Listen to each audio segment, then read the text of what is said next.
Matapos ang paglalahad ng kanyang pagkatao, si Clarice binigyan ng task ni Kuya. May ibinahagi ka yung tungkol sa kanta na ginawa mo. Kay Margie, Kuya. Yung sa one-shot film. Hindi ko rin po alam.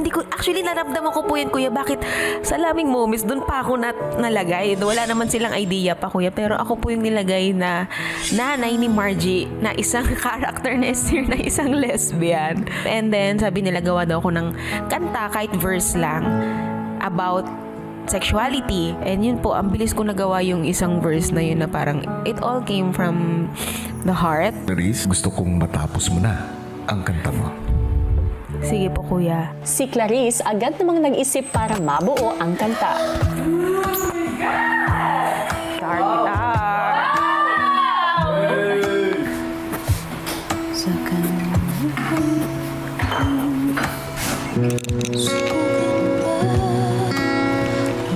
Maya-maya pa si Clarice nagpatulong na sa mga kasama. Ano sa kaya maganda ilagay yung ano? Tingin mo saan maganda ilagay depektibo? Sa una? Pinakauna lang.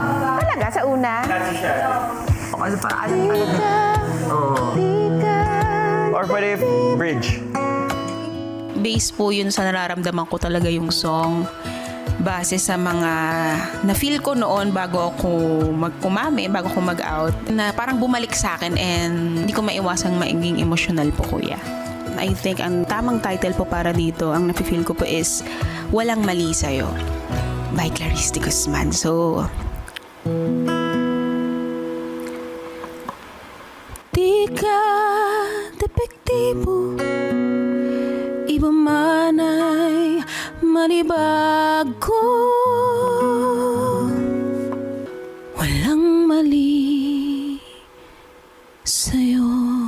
Sana may mga taong katulad ko po is pag napakinggan nito is lumakas yung loob nila at ma-feel nila hindi sila nag-iisa at one day magiging ready din po sila at nasabihin sa ibang tao kung ano po ang totoong nararamdaman nila.